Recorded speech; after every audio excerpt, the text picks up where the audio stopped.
2018 Honda Accord. We are doing a subwoofer job. First thing you're gonna do is you're gonna poke a hole. This is an antenna rod. There is a grommet right below this brake fluid, and you're gonna run rod through here. We're gonna attach the 8-gauge wire fuse, tap onto it, putting this audio pipe subwoofer.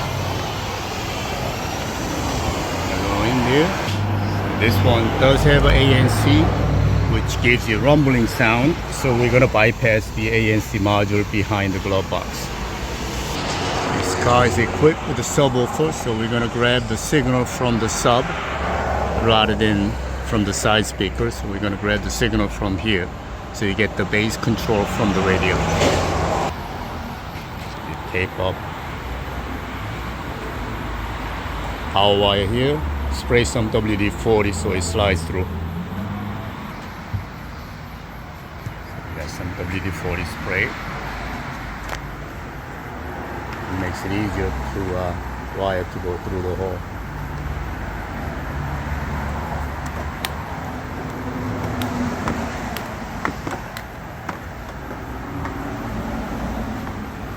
What are you trying to go to China with it?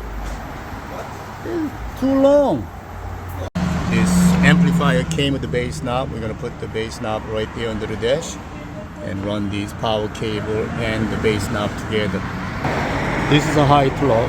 What it does is it takes the output of the radio, which is a sub output, convert it to RCA, because this amplifier does not accept speaker input.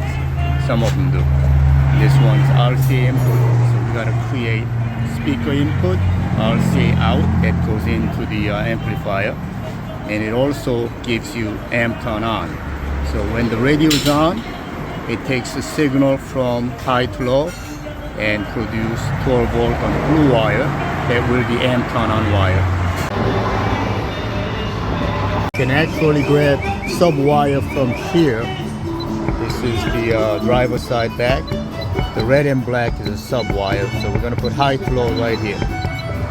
Or you can grab it at the sub.